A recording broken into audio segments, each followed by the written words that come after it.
Si vous voulez bien, il y a un rite ici qui est celui du lancer de dés. Nous aimons les rites, oui.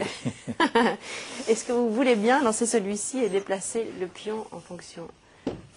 Voilà. Je veux bien que vous déplaciez ce pion jusqu'au 5 et je vais vous poser cette question. La dernière fois que vous avez pleuré, je sais, elle n'est pas simple. Oui, je pleure rarement, je crois. Je me suis gai, enfin plutôt souriant. La dernière fois que j'ai pleuré, je crois, je pleure pas, mais j'ai sans doute eu des larmes aux yeux. La première fois que je me suis rendu au mémorial de Yad Vashem à Jérusalem. Vous avez non seulement les photos, mais à un moment donné, une représentation très symbolique, c'est-à-dire qu'on entre dans une salle obscure avec des milliers de petits points rouges qui représentent tous les enfants qui ont été torturés, assassinés et déportés.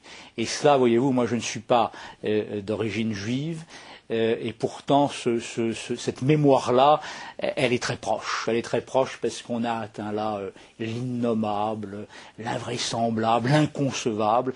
Et quand vous êtes dans cette atmosphère, c'est vrai que vous ne pouvez pas ne pas pleurer ou avoir les larmes aux yeux. Oui, c'est difficile. Je veux bien que vous relanciez ce dé, s'il vous plaît. 4.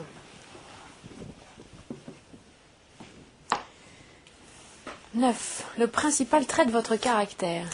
Le principal trait de mon caractère, ça c'est difficile parce que j'espère être complexe et donc de ne pas avoir un principal trait mais plusieurs traits de caractère. Le principal trait de mon caractère, je dirais que j'essaie, c'est pas facile, d'être le plus compréhensif possible. Vous voyez, je suis avocat de métier et de formation, et c'est ce que m'a appris la profession d'avocat. Juger les autres, c'est toujours très facile. Vous connaissez la phrase de Malraux dans Les Conquérants, juger c'est comprendre, une fois que l'on a compris, comment peut-on juger? Alors j'essaie de comprendre toujours l'autre, d'être tolérant, peut-être à la limite quelquefois de la faiblesse, mais voilà, ça a été, je crois, l'engagement aussi d'une vie. C'est une source de joie, ça? De bonheur?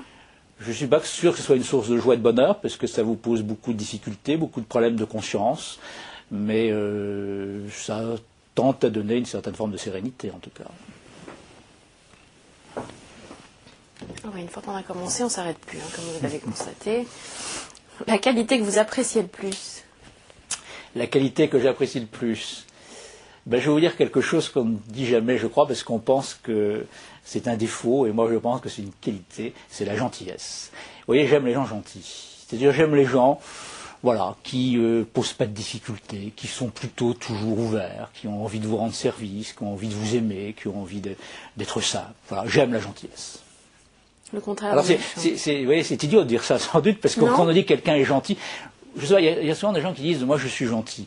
Alors naturellement quand on exerce des responsabilités, il faut être dur, n'est-ce pas? Il faut avoir cette réputation d'un homme de caractère, n'est-ce pas, très fort, et qui élimine les uns les autres. Bon, moi je préfère qu'on me dise de moi que je suis gentil. Je trouve que c'est une très belle qualité. Je suis d'accord avec vous. Je veux bien que vous rejouiez. Mais c'est aussi un gros défaut. On se laisse peut-être avoir aussi. C'est pas grave. La peine, non? Se laisser avoir, c'est avancer aussi. On apprend des choses en se faisant avoir, comme vous dites. C'est quoi se faire avoir, d'ailleurs? Oui, voilà, c'est ça. Vous savez, dans les carrières, mais vous savez, il vaut mieux. Je crois, vous voyez, que c'est là. Et ça, c'est une bonne définition de la maçonnerie. Il y a l'avoir et l'être. On est dans une société d'avoir, et la maçonnerie, ça vous apprend à être. Je préfère être qu'avoir. Et vous êtes meilleur qu'il y a un certain nombre d'années? Oh, je suis meilleur certainement pas. Je suis aussi certainement encore très mauvais. Et heureusement, j'ai encore beaucoup à apprendre. Mais enfin, malgré tout, je pense que la maçonnerie, l'expérience maçonnique, je ne sais pas si ça vous tend à être meilleur, mais un petit peu plus distant, un peu moins passionné, un petit peu plus ouvert, oui, aux autres, aux différentes cultures, aux différentes appréhensions, plus serein.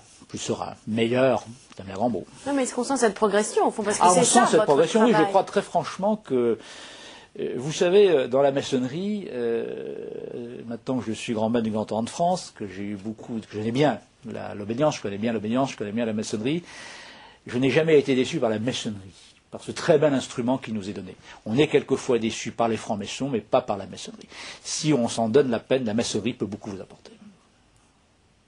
C'est ça, il y a une vraie progression. Est-ce que vous pensez qu'on peut progresser de cette façon-là, sans la maçonnerie, aussi vite, aussi bien, aussi fort? Évidemment, il ne faut pas avoir une vision